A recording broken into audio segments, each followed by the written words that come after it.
मई यानी कि कल के दिन इस मॉक ड्रिल को आयोजित करने के निर्देश दिए हैं।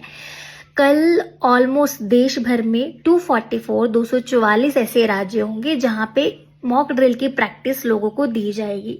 ये बहुत बड़ा एक अहम कदम है जो भारत सरकार ने उठाया है इस चीज पे, और ये भी इस चीज के चांसेस है कि पाकिस्तान अपने फेवर में जरूर कोई ना कोई एक्शन ले सकता है, तो जिसके लिए सबको रेडी रहना पड़ेगा और काफी तनावफुल सिचुएशन है।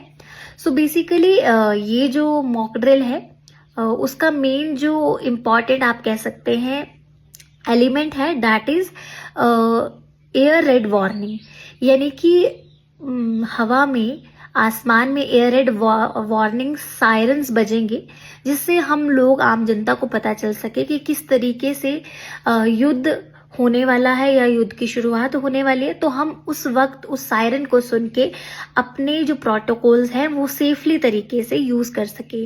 मान लीजिए जैसे कि मैंने कहीं ना कहीं पढ़ा है और आपने भी ये चीज पढ़ा होगा कि जब कोई अर्थक्वेक आता है तो किस तरीके से हमें मॉक ड्रिल करवाई जाती है कि हमें अपने ही किसी हार्ड टेबल के नीचे छुप जाना होता ताकि हम उस मलबे को अपने आप से गिरने पे बचा सके। ठीक उसी तरीके से इन केस अगर हमले की सिचुएशन बनती है, ऐसा तनाव बढ़ता है, तो एयर में यानी हवा में ऐसे सायरन्स बजेंगे जिससे एयर रेड वार्निंग सायरन का नाम दिया गया है। और ऐसे सायरन से हम अलर्ट हों ताकि युद्ध की सिचुएशन है और हम सभी अपने प्रोटोकॉल्स फॉलो करें, यानी कि हम 3-4 दिन का अपना राशन खाना पानी अपने पास रखें, अपने इम्पॉर्टेंट आइडेंटिटी कार्ड अपने पास रखें, अपने घरों की रोशनी बंद रखें। और यही कुछ ऐसे सेफ्टी प्रोटोकॉल्स हैं जो एक आपदा या एक ऐसे जब वॉर्स होती हैं तो उसमें यूज किए जाते हैं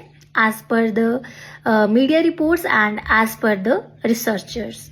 ये किसी भी रूमर पे ट्रस्ट ना करें। जो रियलिटी आपको न्यूज बता रही है या मीडिया बता रही है, काइंडली उसको फॉलो कीजिए। सोशल मीडिया पे अपने आप को एक्सप्लॉइट ना कीजिए। First aid kit, yes that is very important. चाहे कोई आपदा हो, ऐसे भी हमारे घर में फर्स्ट एड किट होनी बहुत जरूरी है और इस पे जरूर ध्यान दें।